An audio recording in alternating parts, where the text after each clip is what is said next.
Shalom saudara, pada kesempatan ini kita akan bicara tentang berbuah lebat di dalam Tuhan yang diambil dari Injil Yohanes pasal 15 ayat 1-8.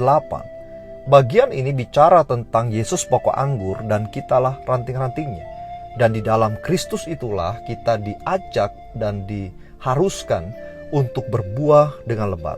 Suatu hari saudara, saya bertanya kepada anak saya, apa artinya bagimu bertumbuh? Dengan polos mereka menjawab bahwa bertumbuh itu adalah menjadi dewasa dan menjadi tua. Saudara, jawaban itu tidak salah. Hanya sangat sederhana dan ada di permukaan. Begitu juga sebagian orang Kristen ketika ditanyakan apa bagimu pertumbuhan spiritualitas. Maka tidak sedikit orang berpikir sejenak, diam sejenak lalu menjawab dengan begitu praktisnya.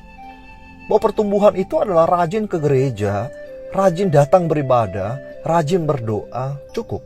Tetapi teks kita sedang bicara bahwa pertumbuhan itu adalah perubahan kehidupan yang makin hari dipoles makin baik.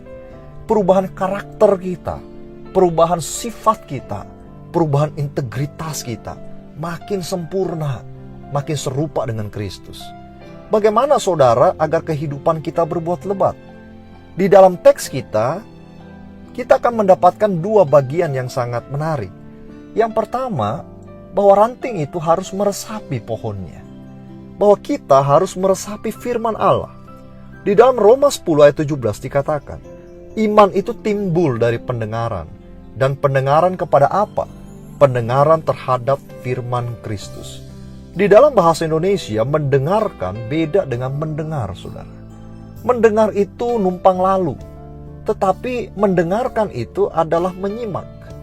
Menyimak saudara, di dalam KBBI, Kamus Besar Bahasa Indonesia, berarti memperhatikan dengan baik apa yang diucapkan atau dibaca orang, atau kemudian kita memeriksa, meneliti dengan baik sekali apa yang mereka lontarkan. Di dalam bahasa Mandarin, ada 4 kata yang ditulis, 5 kata ditulis. Yang pertama ear, telinga, you anda, eye mata, king raja, attention, perhatian yang tidak terbagi, terfokus artinya. Heart, hati, pemikiran, perasaan. Jadi bagi orang China, dia mengatakan menyimak atau mendengarkan itu artinya menganggap orang lain yang sedang berbicara dengan kita sebagai raja. Memberinya perhatian dan kehadiran Anda, saya sepenuhnya. Fokus. Ada kontak mata dengan si pembicara dan telinga kita mendengar dengan saksama apa yang dikatakan orang tersebut. Dengan begitu, saudara, maka iman kita timbul. Tetapi di dalam teks kita dikatakan mendengar apa? Bukan mendengarkan hoax, bukan mendengarkan gosip, bukan mendengarkan berita yang ngawur, tetapi mendengarkan firman Kristus, saudara. Firman Kristus itu menghidupkan, bahkan di dalam Mazmur dikatakan pelita bagi hidupmu dan terang bagi jalanmu. Firman Allah saudara diyakini sebagai firman yang mampu mengubah kehidupan integritas kita menjadi baru dan memberikan kita hikmat pengertian yang dalam untuk bisa membedakan mana yang benar dan mana yang salah. Maka John Calvin pernah mengatakan saudara, apabila saudara dan saya ingin kenal diri kita sejatinya, maka kita harus lebih dulu tahu dan mengenal Tuhan. Kenapa saudara? Karena begitu mengenal Tuhan, maka kita tahu kita itu orang berdosa. Kita tahu itu kita siapa. Kita tahu makna hidup yang harus kita lalui itu kemana. Dan kita tahu bahwa Allah kita punya rancangan di dalam kehidupan yang sementara ini. Saudara, firman Allah itu dahsyat. Bukan hanya mengubah pikiran kita, tetapi juga integriti kita. Integritas kita bertumbuh menjadi baik melalui firman. Saudara, yang kedua, setelah meresapi firman Tuhan dan kita bertumbuh, maka hendaklah kita membagi firman itu kepada orang yang lain. Kalau kita bicara tentang buah yang lebat, saudara, maka yang dimaksud lebat berarti buah yang bersifat positif, yang segar dan enak. Untuk itu kita harus hidup di dalam Tuhan dan Tuhan hidup di dalam kita. Barulah kita bisa manis. Di luar Tuhan kita adalah buah yang pahit. Artinya kita harus serupa dengan Tuhan. Di mana pohon yang baik haruslah menghasilkan buah yang baik. Menyerupai Yesus. Buah yang perlu nampak dalam kita adalah buah roh yang tercatat di dalam Galatia 5 ayat 22 sampai 23. Yang berbunyi, tetapi buah roh adalah kasih, sukacita, damai sejahtera, kesabaran, kemurahan, kebaikan, kesetiaan, kelemah lembutan, penguasaan diri. Tidak ada hukum, saudara, yang menantang hal itu. Saudara, kita harus berbuah lebat dan membiarkan orang lain itu menikmati buah kita. Artinya maka kita harus kemudian penuh kasih. Jadi iba dengan orang lain, hospitality kita. Ketika melihat orang yang asing, orang yang papa, janda yang miskin, haruslah kita memiliki belas kasih yang tergerak dari hati kita yang paling dalam. Orang-orang yang belum percaya kepada Kristus, saudara, nyatakan kasih kita kepada mereka. Bahkan orang-orang sesama kita, seiman kita yang berada di dalam penderitaan, jangan menahan kebaikan. Sukacita itu artinya bahwa ada harapan di dalam kehidupan kita.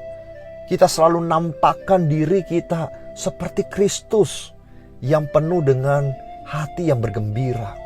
Pembawa damai, bukan pembawa pertengkaran, saudara. Di mana-mana kita ajak orang lain bertengkar, di mana-mana selisih paham, kita tidak bisa sabar, kita pelit, kita tidak murah hati. Seperti laut mati yang menerima air tetapi tidak mengover air itu ke tempat yang lain. Sehingga kadar garamnya sangat tinggi dan tidak ada ikan yang bisa hidup di dalamnya. Kita mesti setia sama Tuhan, setia sama pasangan kita, setia dengan pekerjaan kita. Kita harus lemah lembut, bahkan bisa menguasai diri. Terutama mulut kita yang sering kali kita tergoda untuk membicarakan kejelekan-kejelekan orang lain. Di sini kita bicara tentang Tuhan yang mengubah kehidupan setiap kita. Kalau kita tidak dapat melakukan semua itu, maka kita tidak akan pernah berbuah lebat.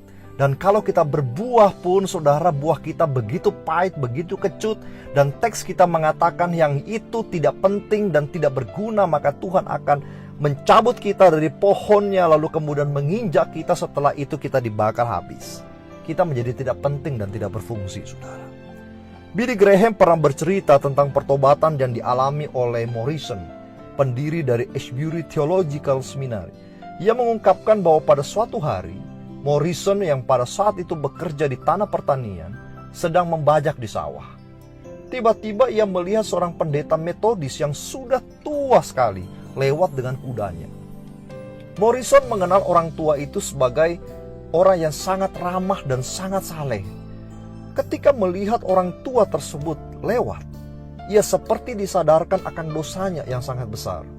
Sehingga Morrison jatuh berlutut di antara pematang-pematang sawahnya. Ia menyerahkan hidupnya kepada Allah. Saudara, pendiri dari Ashbury Theological Seminary berlutut di hadapan seorang tua itu. Ketika mengakhiri kisah nyata itu, Billy Graham berdoa dengan sungguh-sungguh. Ya Allah, jadikanlah aku orang kudus seperti itu, seperti orang tua itu. Saudara Agustinus pernah berkata, apakah Anda ingin menjadi kudus? Kalau begitu praktekkanlah mulai sekarang. Kekudusan yang sejati dan abadi berasal dari siapa diri kita. Meski tidak melakukan apapun, kita tetap dapat memberi hal-hal yang bermanfaat bagi orang lain apabila kehidupan kita dibentuk oleh kasih karunia Allah. Bahkan tak kala kita tersisih karena usia kita sudah tua, penyakit atau keadaan, kita tetap bisa berbuah. Saudara, orang yang berbuah lebat, ketika dia berjalan, dia duduk, orang lain bisa merasakan bahwa orang ini punya roh Allah di dalam kehidupannya. Mazmur 1 ayat 1-3 menarik sekali untuk saya bacakan bagi kita. Berbahagialah orang yang tidak berjalan menurut nasihat orang fasik, yang tidak berdiri di jalan orang berdosa, dan yang tidak duduk dalam kumpulan pencemooh, tetapi yang kesukaannya ialah Taurat Tuhan, dan yang merenungkan Taurat itu siang dan malam. Ia seperti pohon yang ditanam di tepi aliran air yang menghasilkan buah pada musimnya dan tidak layu daunnya. Apa saja yang diperbuatnya berhasil. Saudara, meresapi firman Tuhan, bahkan merenungkan Taurat itu siang dan malam, bukan berarti kita tidak bekerja, tetapi di dalam bekerja firman Allah itu nyata di dalam kehidupan kita. Lalu kemudian kita seperti pohon di tepi aliran air. Artinya kita menjadi begitu lebat Dan orang lain yang lewat di situ, di dalam keadaan capek maupun panas, bisa berlindung di bawah kita, saudara. Artinya kita begitu penting. Kita harus berguna bagi orang lain. Kita harus bisa mempraktikkan firman itu. Resapi firman-Nya dan jadilah cahaya bagi orang lain. Itulah ciri-ciri orang yang berbuah lebat di dalam Tuhan. Tuhan memberkati setiap kita. Sampai berjumpa, saudara, di renungan berikutnya.